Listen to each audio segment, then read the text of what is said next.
오늘도 매일의 기도를 통해 하나님께 더 가까이 나오신 여러분을 환영하고 축복합니다. 오늘도 주님과 동행하는 하루 되시기 바랍니다. 주님과 친밀한 교제를 갖는 시간 되시길 기도합니다. 오늘 하나님께서 우리 가운데 주시는 말씀입니다. 사무엘하 11장 6절부터 9절까지의 말씀입니다. 한 절씩 교독하고 마지막 절은 같이 읽겠습니다.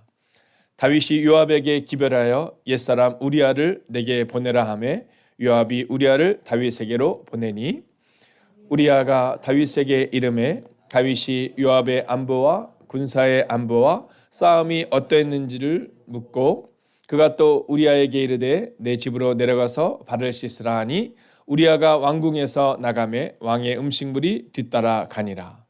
그러나 우리아는 집으로 내려가지 아니하고 왕궁 문에서 그의 주의 모든 부하들과 더불어 전지라. 아멘. 자, 오늘은요 하나님이 기뻐하시는 태도인지 점검하라 이렇게 말하고 있거든요. 제가 얼마 전에 읽었던 책 중에 여러분 기분이 태도가 되지 않게 하라라는 책을 여러분에게 소개해드린 적이 있습니다. 여러분 나가시다 보면요 저 앞에 이렇게 조그만 책장이 하나 있는데요 거기에 여러 종류의 책들이 있습니다. 제가 읽고 정말 어떤 부분은 말씀으로 은혜를 받기도 하고 또 세상적으로 한번 이렇게 살아야겠구나라는 또 인사이트를 얻기도 한 책들이 있습니다. 여러분 편하게 가져가셔서 뭐 집에서 그냥 안 갖고 오셔도 괜찮습니다. 근데 만약에 이제 그 책을 읽으시고 내가 다른 책도 읽고 싶다 그러면 그 책은 갖다 놓으시면 됩니다. 그러면 이제 여러분들이 이렇게 돌아가면서 읽으실 텐데요. 근데 저는 생각해요. 여러분의 가정마다 저 책들이 한 권씩 다 있기를. 네, 그래서 편하게 책을 읽으시면 됩니다. 근데 그 중에 하나가 기분이 태도가 되지 않게 하라는 책이에요. 이게 우리의 문제점 중에 하나는 뭐냐면 이 기분이 태도가 되는 겁니다. 얼마 전에 저희 아이들이 이렇게 드라마를 보는데요. 멜로가 체질이라는 드라마였던 것 같은데 뭐 그 장면에 하나의 아주 의미 있는 장면이 나오더라고요. 이제 거기에 이제 여주인공이 CF를 촬영을 하는데 그 전에 좀 감정이 상해 있는 뭐 우리가 알고 있는 것처럼 뭐 일반 드라마에서 나오는 뭐 이렇게 사랑을 하는데 뭐 그런 내용입니다. 자, 그런데 그 CF 감독이 아주 의미 있는 얘기를 하나 했어요. 그건 뭐냐면 그 배우를 향해서 갑자기 소리를 탁 지르더니 여러분 이 소리를 지르는 건 좋지 않은 겁니다. 네.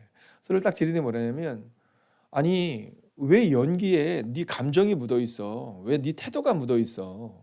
그러더니 뭐라냐면 여기에 수많은 사람들을 봐라. 여기 있는 스태프들 중에 힘들지 않고 어렵지 않고 감정이 상하지 않은 사람은 없다라는 거예요. 그럼에도 불구하고 다 너를 주인공으로 만들기 위해서 우리가 다 열심히 노력하고 있는데 그렇게 너의 태도가 너의 감정이 묻어나면 어떻게 하냐라는데 저는 굉장히 의미 있게 봤습니다. 우리의 삶도 마찬가지입니다. 여러분 우리의 삶에도요 이 태도에 우리의 감정이 묻어납니다. 기도할 때도요 뭔가 우리 감정이 좋을 때 우리가 뭔가 막 성령 충만할 때 막 그럴 때만 기도할 수 있다고 착각합니다. 여러분 성령 충만으로 하나님의 품으로 나아가야 합니다. 우리의 감정과 상관없이 우리가 성령 충만함으로 나아가야 되는데 우리는 그 성령 충만을 성령께서 우리 가운데 일하시는 것이 아니라 내 기분에 맞추어서 충만이라는 것을 착각할 때가 있다라는 거죠. 저는 오늘 하루를 살아갈 때 오늘 여러분들이 이 성전에서 말씀을 듣고 충만으로 살아내시는 것처럼 여러분의 기분이 아니라 여러분의 감정이 드러나는 태도가 아니라 하나님이 기뻐하시는 태도로 오늘 하루를 살아내시기를 주의 이름으로 축원하겠습니다. 자, 그러면요 오늘 과연 이 하나님이 기뻐하시는 태도로 살지 못했던 다윗의 모습을 보며 우리는 어떠한 태도로 살아가야 될 것인가를 보게 될 텐데요. 먼저 여러분은 기쁨의 소식을 전하는가라는 질문 앞에 서야 합니다.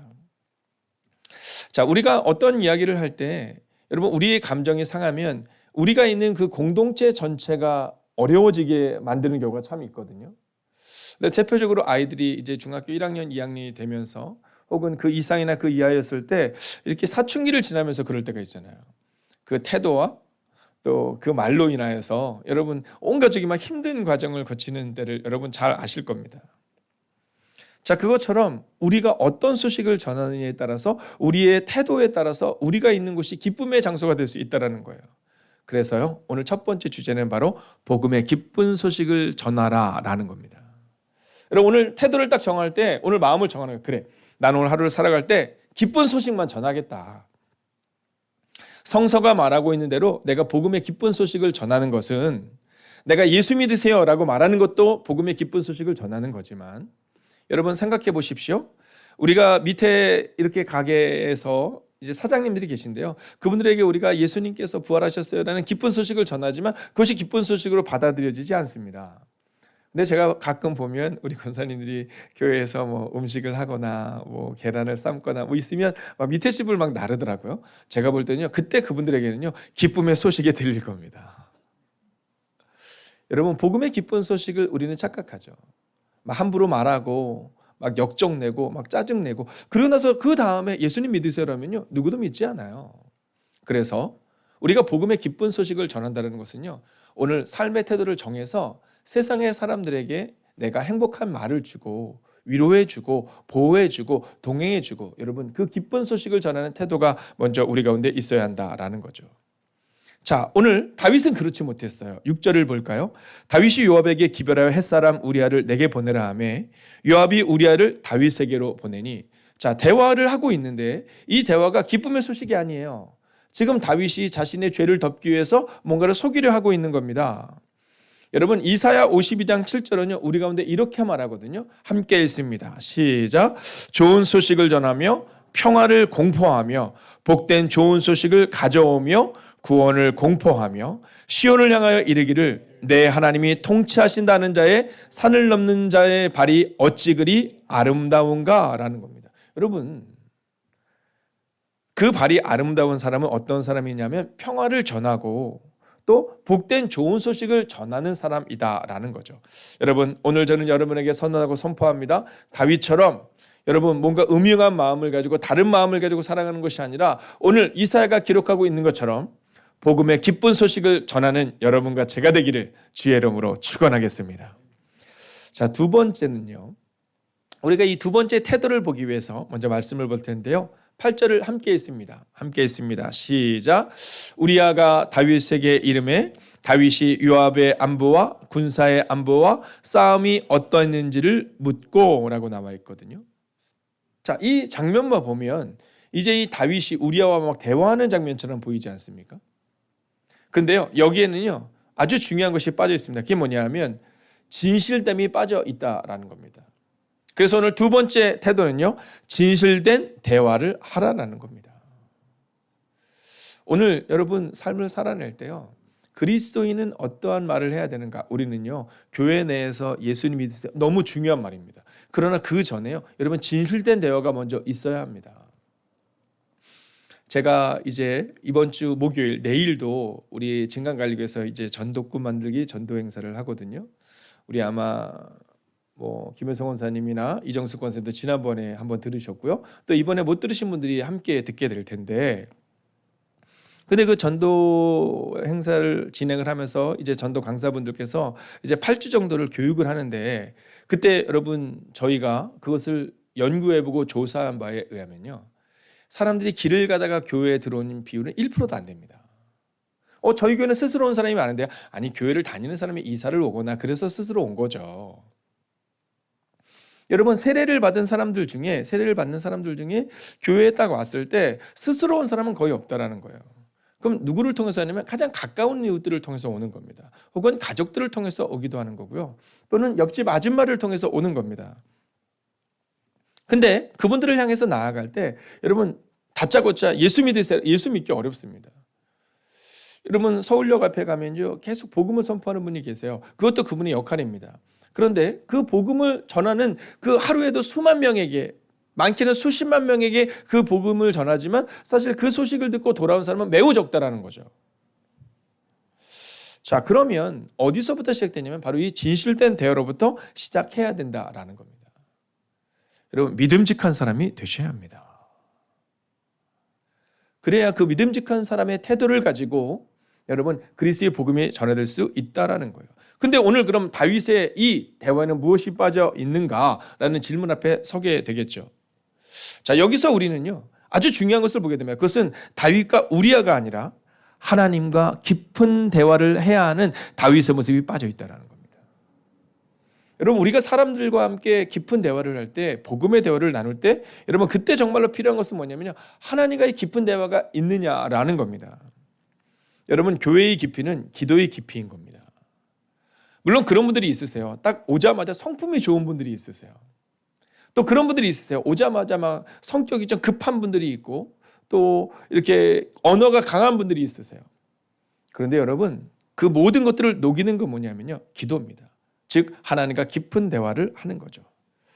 여러분 저는 이렇게 여러분들의 삶 가운데 두 번째 태도인 진실된 대화를 하라는 이 태도가 무엇인가를 여러분 경험하셔야 됩니다. 바로 하나님과의 깊은 대화가 있어야 된다라는 거죠. 민수기 12장 3절을 보면 모세에 대해서 이렇게 기록합니다. 이 사람 모세는 온유함이 지면에 모든 사람보다 더하더라. 옛날 성경은 승하더라 이런 표현을 쓰고 있는데요. 자, 이것을 현대인의 성경으로 한번 읽어볼까요? 시작. 모세는 세상에 그 누구보다도 겸손한 사람이었다. 여러분 이 모세가 원래 그런 사람 아니잖아요. 우리가 아는 것처럼 40세의 모세는요 굉장히 교만했습니다. 내가 세상을 바꿀 수 있다고 착각합니다. 그랬던 그가 하나님과 깊어집니다. 여러분 그가 하나님과 동행합니다. 그리고 성경은 그를 향하여 온 지면에 누구보다도 겸손한 사람, 온유함이 온 세상에 어떤 사람보다도 탁월했던 사람이라고 기록하고 있지요. 오늘 기억하십시오. 이 모세의 성품이 원래 그랬던 게 아닙니다. 모세의 성품은 강했습니다. 여러분 모세의 성품은 급했습니다. 결코 겸손하지 못했습니다. 그러나 그가 하나님과 진실된 대화를 하는 그 모습을 통하여 이제 이 모세의 삶은, 모세의 언어는, 모세의 태도는 진실된 사람이 되었다라는 거죠. 자, 이제 마지막 세 번째 태도를 보려 합니다. 먼저 8절을 같이 읽어볼까요? 함께 있습니다. 시작. 그가 또 우리아에게 이르되 내 집으로 내려가서 발을 씻으라 하니 우리아가 왕궁에서 나가매 왕의 음식물이 뒤따라 가니라. 자, 다윗의 모습을 보십시오. 뭔가 부하를 향해서 굉장히 아껴주는 모습처럼 보입니다. 야, 이제 너 집에 가서 쉬어라 이렇게 말하고 있는 겁니다. 여러분 얼마나 고단했을까요? 이 다윗이. 여러분 다윗이 너무 생각이 많은 거잖아요. 지금 이 우리아를 어떻게 해야 되나 아마 고단했을 겁니다. 여러분 다윗은요 10대에 골리앗 앞에 섰을 때도 고단하지 않았습니다. 왜냐하면 나는 만군의 여호와의 이름으로 나아가노라, 하나님만 바라보면 됐거든요. 근데 지금은 너무 많은 생각을 하고 있습니다. 자, 그런데 그때 이 우리아는 어땠을까요? 9절을 함께 읽을까요? 시작. 그러나 우리아는 집으로 내려가지 아니하고 왕궁문에서 그의 주의 모든 부하들과 더불어 잔지라. 여러분 우리아는요 다윗이 가라고 한 집으로 가지 않습니다. 있어야 될 곳에 있습니다. 여러분 내 기분과 내 감정에 따라서, 내 판단에 따라서 살아가지 않았다는 겁니다. 그는요 마음을 정했어요. 내가 지금 집에 가서 편하게 쉬는 것이 좋은 것인가, 아니면 전쟁 중에 있는데 군사들과 함께 있는 것이 좋은 것인가. 그리고 그는 태도를 정합니다. 그 태도가 바로 세 번째 태도죠. 오늘 하나님이 기뻐하시는 태도로 살라라는 겁니다. 여러분 이 전쟁이 얼마나 오래됐는지는 알 수 없습니다.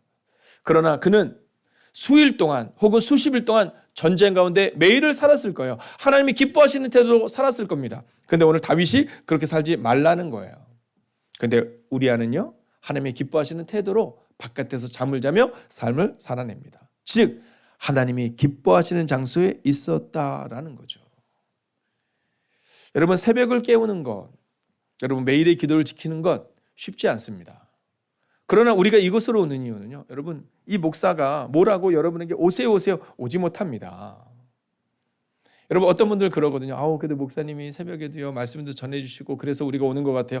그거는 그냥 우리 생각일 뿐입니다. 여러분 우리 마음 깊은 곳에 하나님이 기뻐하시는 장소로 가겠다는 마음과 또 성령께서 우리를 인도하시는 마음이 있지 않고는 이곳에 오기 어려운 겁니다. 오늘 우리아처럼 말입니다. 다윗은요 가라고 얘기해요. 쉬라고 이야기해요. 괜찮다라고 이야기해요. 그러나 우리아는 정합니다. 9절을 보면 그러나 우리아는 집으로 내려가지 아니하고, 그러나라는 표현에 주목하셔야 합니다. 여러분 어제 아마 피곤한 하루를 보내셨을 겁니다. 그럼에도 불구하고 오늘 이 매일의 기도의 자리에 나오신 여러분을 축복합니다. 어제 우리가 함께 말씀을 보았던 것처럼 한나는 감정이 상했을 때 하나님을 향해서 파고들거든요. 그리고 하나님이 그에게 아들을 허락하시는 겁니다. 여러분 저는 오늘 여러분에게 마지막으로 선포하고 선언합니다. 하나님이 기뻐하시는 곳에서 하나님이 기뻐하시는 삶을 사십시오. 오늘 이곳이 하나님이 기뻐하는 장소로 끝나서는 안 됩니다. 이제 하나님께서 여러분이 기도하실 때 하나님의 기뻐하시는 장소가 어디인지 여러분에게 보여주실 것입니다. 그곳에서 하나님이 기뻐하시는 태도로 살아내셔서 여러분 오늘 여기도 공부하는 학생들이 있는데요. 여러분이 기뻐하시는 그곳, 하나님의 기뻐하시는 그곳에서 열심히 공부하는 여러분의 삶을 통해 여러분의 가정에도요. 여러분 기쁨이 있을 거예요. 미래에 대한 소망이 있을 거예요. 성도님들 마찬가지입니다. 우리의 가정으로 돌아가서 우리의 사업장에서 혹은 우리의 직장에서 우리의 가정에서 여러분 그곳에서 하나님이 기뻐하시는 삶의 태도로 살아내는 여러분과 제가 되기를 주의 이름으로 축원하겠습니다. 오늘 기도하겠습니다. 오늘 하나님이 기뻐하시는 장소에서 하나님이 기뻐하시는 삶을 살 수 있는 우리가 되게 해달라고 이 시간 마음을 정하여 기도하겠습니다. 하나님 오늘도 기도합니다. 오늘 하나님이 기뻐하시는 장소에서 하나님이 기뻐하시는 삶을 살아낼 수 있기를 원합니다. 하나님 오늘 이 새벽 결단합니다. 하나님 오늘 이 낮 시간을 이용하여 오늘 저녁 시간을 이용하여 기도하는 우리의 사람들이 결단합니다. 하나님이 기뻐하시는 장소에서 하나님이 기뻐하시는 삶을 살아내게 하여 주시옵소서. 우리의 언어가 복음을 전하는 언어가 되기를 원합니다. 아직 예수님을 알지 못하는 자들에게 예수님을 전하기 전 진실된 대화와 진실된 섬김과 낮아짐을 통하여서 예수님의 복음을 전하는 자들 될 수 있기를 원합니다. 하나님 잊지 않게 하여 주시옵소서. 오늘 하나님의 기쁨이 되는 우리가 되게 하여 주시옵소서. 하나님 그렇게 오늘도 하나님이 우리 가운데 흩으시는 우리의 장소에서 우리의 직장에서 우리의 학교에서 우리의 학원에서 아버님 우리의 사업장에서 하나님의 기뻐하시는 삶을 살아내는 하나님의 사람들 되게 하여 주시옵소서. 오 주님 기분이 태도가 되지 않을 수 있도록 하나님이 기뻐하시는 태도로 살아내게 하옵소서. 이제는 우리 주 예수 그리스도의 은혜와 하나님의 극진하신 사랑하심과 성령님의 감화감동 교통하심의 역사가 오늘도 기분이 태도가 되지 아니하고 하나님이 기뻐하시는 장소에서 하나님이 기뻐하시는 태도로 살아내기를 다짐하는 하나님의 거룩한 백성들과 그들의 가정과 터전 위에 특별히 오늘 하루 가운데 함께 하시기를 간절히 축원하옵나이다. 아멘. 첫 번째, 오늘도 살아가면서 하나님이 기뻐하시는 태도로 살아가고 있는지 점검하게 하소서.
두 번째, 비록 나의 가는 길이 보이지 않을지라도 이 길 끝에는 반드시 선하신 하나님의 선물이 있음을 믿고 나아가게 하소서.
세 번째, 사람과 상황을 보며 실망하고 조급한 마음을 품기보다 보이지 않는 하나님을 바라보며 주님의 음성에 귀 기울이게 하소서.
네 번째, 오늘도 주님의 거룩하심을 닮아 내 안에 있는 주님의 형상이 나로 세상과 구별되게 하소서.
다섯 번째, 오늘 내가 생각하고 행동하고 말하는 모든 것이 주님께서 기뻐하시는 것이 되게 하소서.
하나님께서 우리의 기도에 영광 받으셨습니다. 이제는 우리의 삶을 통해 하나님의 영광이 되시기 바랍니다.